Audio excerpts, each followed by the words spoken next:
हे बरेचसे नेते नाराज आहेत, डॅमेज झालेल्या भाजपला तो डॅमेज कंट्रोल करण्यासाठी आता नितीन गडकरी यांना महाराष्ट्राच्या राजकारणात सक्रिय करण्यात येणार असल्याची माहिती. मला वाटतं गडकरी साहेबांनी पहिलं मुंबई गोवा हायवे, मुंबई अहमदाबाद हायवे आणि मुंबई नाशिक हायवे याच्यावर फोकस करावं. कारण खूप वेळा आम्ही ऐकतो 5 किलोमीटर 5 मिनिटात बांधतात ते. हे 10 वर्षात का नाही झाले? लाडके कॉन्ट्रॅक्टर कोण आहेत आणि टोल कोण कलेक्ट करतंय हे त्यांनी सांगावं आम्हाला. सुजाता सौनिक जे आहे ते राज्याच्या पहिल्या ज्या महिला सचिव होत्या, मग त्यांच्यावरती नक्की दबाव कोणाचा आहे? कारण की 2025ला त्यांचा दबाव म्हणजे भाजप महिला विरोधी आहेत. भाजप आणि मिंदे हे दोघेही महिला विरोधी आहेत म्हणून तर मंत्री 2 असे घेऊन ठेवलेत ज्यांनी महिलांवर अत्याचार केले असतील तरी त्यांना सोबत घेतलेलं आहे, ज्यांनी महिलांना शिवीगाळ केली त्यांना सोबत घेऊन ठेवलेलं आहे, पालकमंत्री बनवलेले, रेवण्णाचा प्रचार करणारे, त्यांना महिला CS नकोच आहे. आपला काल नियोजित दौरा होता, मात्र तरी देखील तिकडे विरोधी पक्षातले खासदार तिथे आले होते आणि त्यामुळे तो राडा झाला होता. मग अशा वेळी संयम आणि समंजसपणा दाखवणं गरजेचं होतं. परिस्थितीचा फक्त भेट घेण्यासाठी आपण तिथे गेलो होता आणि त्यात हा राडा झाला. नाही बघा, कोणीतरी समोरून मवालीपणा करते म्हणून आम्ही काही मवालीपणा करत नाही. तिथे महाराजांचा किल्ला, तिथे गडकोट तिथे उभा आहे आणि आपण पाहतोय पुढच्या घटनेसाठी आम्ही गेलेलो तर पाहणीसाठी जिथे भाजपचा भ्रष्टाचार लोकांसमोर आलेला आहे. छत्रपती शिवरायांच्या पुतळ्यामध्ये देखील त्यांनी भ्रष्टाचार केला आणि ती अनियमितता आम्ही लोकांसमोर आणत होतो. आम्ही तर पाहणीसाठी गेलो ना, कधी घोषणा दिल्या तिथे, कधी राजकीय काही केलं. ठीक आहे, कोणीतरी काहीतरी घटना घडली असेल, मला काही जास्ती त्यांना महत्त्व द्यायचं नाही आहे. मी अशा लोकांना महत्त्व देत नाही, काढी मात्र महत्त्व. महाविकास आघाडीचा जागा वाटोचा फॉर्म्युला 50% निश्चित झाल्याची माहिती समोर येते. कारण की आगामी निवडणुकीच्या पार्श्वभूमीवरती तुम्ही देखील ॲक्टिव्ह आहात. महाविकास आघाडीचं सरकार येईल असं देखील तुम्ही मानताय. नक्कीच महाविकास आघाडीच्या महाराष्ट्रात जास्तीत जास्त जागा येणार आणि येणारं सरकार आमचं आहे. हे जी लूट करणारी भाजप आहे आणि महाराष्ट्र द्वेष्टी भाजप आहे ह्याला आम्ही पडवल्याशिवाय राहणार नाही. Thank you sir. माझ्या जीवाला नारायण राणे यांच्यापासून नक्कीच काल आपण पाहिलं असेल अशा धमक्या ज्या, म्हणजे आम्ही काय कोणाला घाबरत नाही, कोंबडी चोरांना घाबरतच नाही, त्यांच्याकडे लक्ष नाही, पण हे असं करणं योग्य नाही. काल ज्या प्रकारे काही ठराविक लोकांनी पोलिसांना धमकी दिल्या, पोलिसांना शिवीगाळ केली, एका पोलिसाला दगड बसलेला आहे आणि वैभव नाईक यांना पोलीस संरक्षण मिळणं गरजेचं आहे. ते अर्थात ते स्वतः तर आहेत दमदार, पण कुठेही काही दुर्घटना घडू नये म्हणून मला ते योग्य आहे. तर या राड्यानंतर काल रात्री उशिरा वर्षानिवासाची बैठक झाली, 2 समित्या नेमण्यात आल्या. एक या सगळ्या पुतळ्याची कारण मीमांसा करायला, दुसरी नवीन पुतळा कसा उभारता येईल, किती मोठा असावा यासाठी अभ्यास करणार. काय नक्की मला वाटतं एक महत्त्वाचं आपल्याला दिसत असेल की हे सगळीकडे आता घडायला लागलेलं आहे. सगळीकडे घोटाळे भाजपचे बाहेर यायला लागले. आज आपण पाहिलं असेल एका पेपरमध्ये बातमी आली की जे हेलिपॅड बनवले गेले प्रधानमंत्री मोदींसाठी आणि त्यांच्या SPGसाठी, त्याच्यात पण ह्या खोके सरकारनी पैसे काढण्याचा प्रयत्न केलेला आहे. पुतळ्यातून आपण पाहिलं असेल 6 फुटाची परवानगी, 35 फुटाचा पुतळा. मग बनवला का होता? तुम्ही एवढे घाईगडबडीत कशाला बनवला? तुम्ही नीट वेळ घेऊन मोजमाप नीट करून त्याचं नीट केलं असतं तर काही चुकलं असतं का? काही वाईट झालं असतं का? मला वाटतं आपण पाहताय स्टॅच्यू ऑफ लिबर्टी 138 वर्ष अजूनही पुतळा टिकलेला आहे.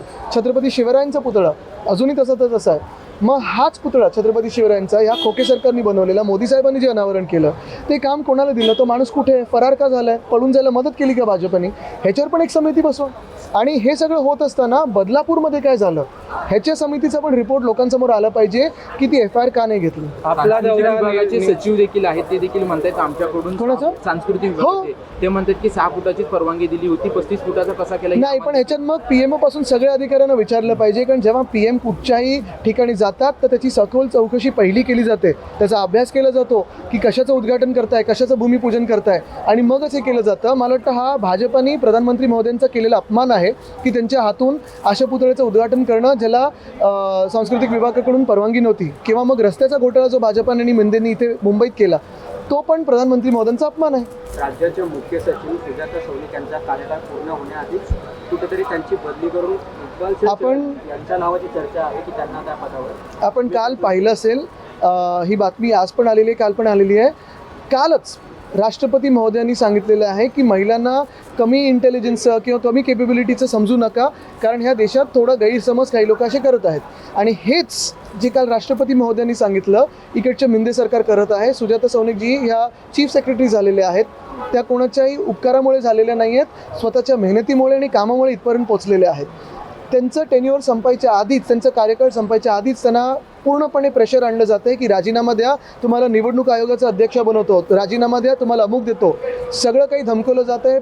पूर्ण प्रेशर आहे त्यांना. VRS घेण्याचं प्रेशर आहे, पण एवढ्यासाठीच कारण ते महिला आहेत आणि महिला अधिकारी ह्या सरकारला चालत नाहीत.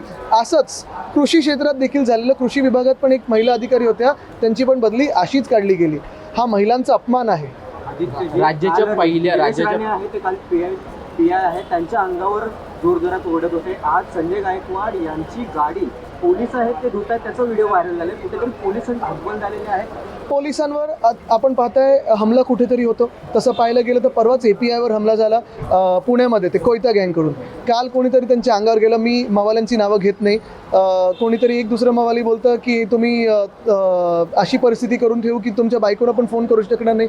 ह्या सगळ्या ज्या गोष्टी आहेत, आणि आज ते कोण गद्दार आमदार त्यांनी गाडी धुवायला लावलं. आपण पाहतोय की आज पोलिसांना हतबल एका बाजूला केलंच आहे, दुसऱ्या बाजूला पोलिसांचा घराचा प्रश्न आहे. 650 कोटी आमच्या महाविकास आघाडीच्या सरकारमध्ये आम्ही नियोजित केले होते पोलीस हाऊसिंगसाठी. त्याचं काय झालं? दुसऱ्या बाजूला आपण पाहतोय जो दंडशुल्क लावलेला आहे, जसं वरळीमध्ये असेल तो 150 रुपये पर स्क्वेअर फूट लावलेला आहे. तिसऱ्या बाजूला पोलीस भरती 17,500 पदांची 18 लाख तरुणी जे आले मुंबईमध्ये, त्यांना कुठे झोपायला लावलं? मरीन ड्राईव्हवर आणि गिरगाव किंवा ते गिरगाव चौपाटीवर, जोगेश्वरी पुलाच्या खालती. ही परिस्थिती आज करून ठेवलेली आहे. आणि ह्याच पोलिसांना ते वापरतात वारकऱ्यांवर लाठीचार्ज करायला, ह्याच पोलिसांना वापरतात जरांगे पाटील साहेबांवर लाठीचार्ज करायला, ह्याच पोलिसांना ते वापरतात महिलांवर लाठीचार्ज करायला. महायुतीमध्ये देश विदेशातील प्रत्येक घडामोडींचे लाईव्ह अपडेट मिळवण्यासाठी आता साम टीव्हीच्या सर्व सोशल मीडिया प्लॅटफॉर्मला लाईक, फॉलो आणि सबस्क्राईब करा. तसंच सर्व नोटिफिकेशनसाठी बेल आयकॉन प्रेस करायला विसरू नका.